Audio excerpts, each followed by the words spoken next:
All right. So on the theme of creating value, and obviously there's value in social media through all the different platforms, including LinkedIn.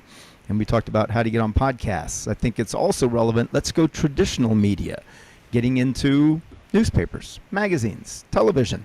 That's all still part of racing and sports and motorsports. Um, Older people like myself, we love magazines. We probably read a lot more magazines than we spend online. Younger generations tend to spend more time online, but if you're going to market to me, my demographic, you need to be in certain magazines or I might not see or read about you. My next couple guests, I think I know one is on, Dan Schechner. He's editor of PRI Magazine, and Marty Fiolka. I've known Marty a long time, 20 years. He was writing for Dirt Sports Magazine back in the day, I think editor of Dirt Sports or publisher. Now he owns the Rensport Group, and he runs Crandon, and he also writes for Racer Magazine. So we have Marty and Dan on, right? I'm getting a thumbs up, so I think they're on there. Dan, are you there? I'm here. I'm here, Alex. Oh, there he is. Hey, there he is. Right on. How about Marty? Marty, you there? No, Marty, you're muted.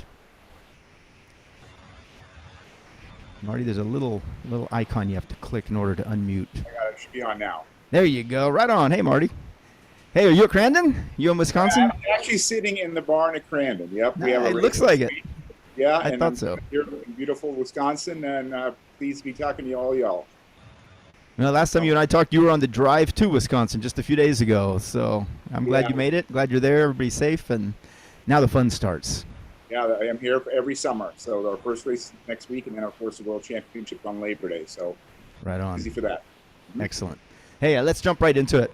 Dan, I'm not getting the publicity that I really need because I really haven't been doing all that great racing, and I'm not in the media. No one's writing about me. I need to do something to promote myself and my sponsors.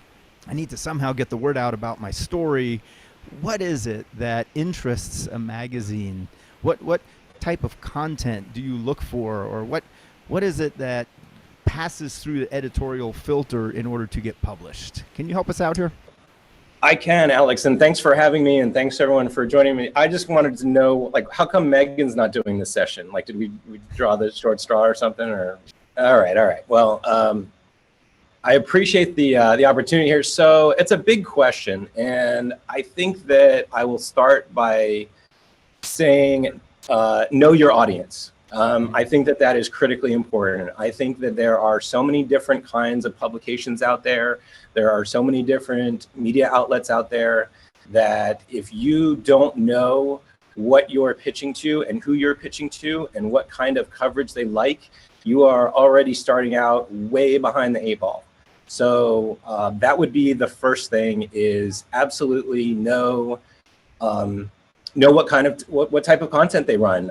Pick up some magazines, go to some websites. I mean, depending on what kind of media you're trying to attract, what kind of media attention you're trying to attract, be cognizant of who their audience is, and start there. I have way more to say on this, but I don't want to take up all the time. If Marty wants to weigh in.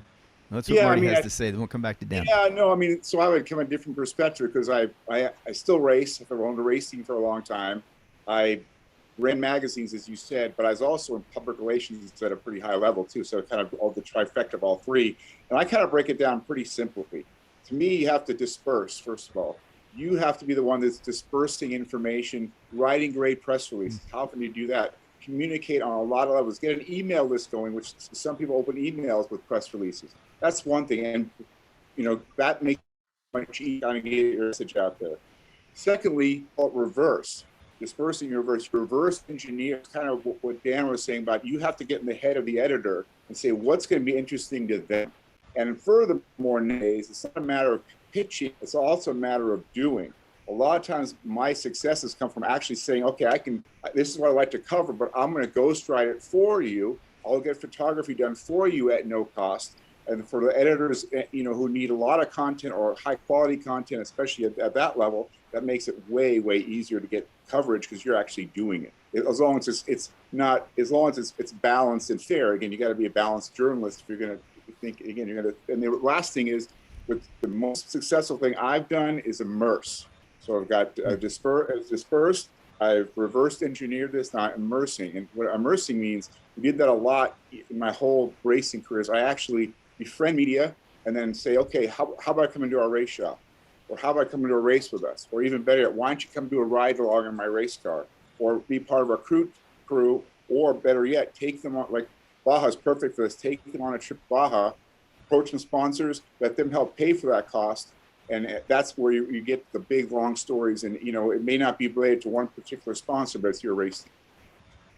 Yeah, so that's actually key. You were talking about providing a lot of the content already. When someone writes a story, now let's go over some super basics. What is the number of words or number of pages? Do you use first person or do you use third person?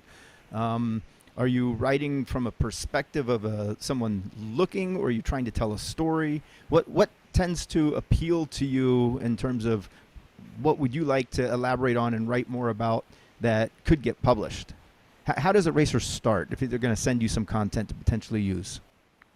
So I think that's a really good question, but I think the first thing that you should determine is whether the magazine that you are pitching to accepts contributed pieces. There are a lot that do, and there are a lot that don't. PRI does not really accept contributed pieces.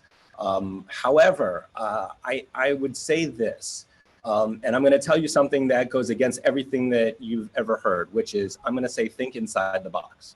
Right. And the box is right here. The box is the magazine. So what I mean by think inside the box is look at that magazine and look at the columns they run. Look at the departments they run. Look at the features. I love that Mark mentioned reverse engineering because it's so smart and it's so applicable in so many different ways. But what I would do if I was interested in this is go through the magazine that you're interested in pitching and say, okay, you know what? They do columns on sponsorship, or they do columns that may cover sponsorship, or they write features on products. Well, one of the companies that sponsors me does makes these types of products. Maybe that could be a good opportunity to link up. I mean, we always talk about being a brand ambassador, which is it's a great phrase, a great term. Why not be a full brand ambassador and reach out to an editor and say, hey, I noticed that you guys are covering crankshaft's next issue. This company that sponsors me is doing something really cool in cranks. Why don't you give them a call? Nice. Holy crap, nobody's ever done that with me before. And if they did it, I would be so impressed, nice. Right? So it's going kind of beyond that traditional concept of, what can you do for me, or what can I do for you beyond, putting your name on my car or my shirt. And that makes sense because they're making your job easier by doing that. And that's anytime at the someone top makes of my your job list. easier.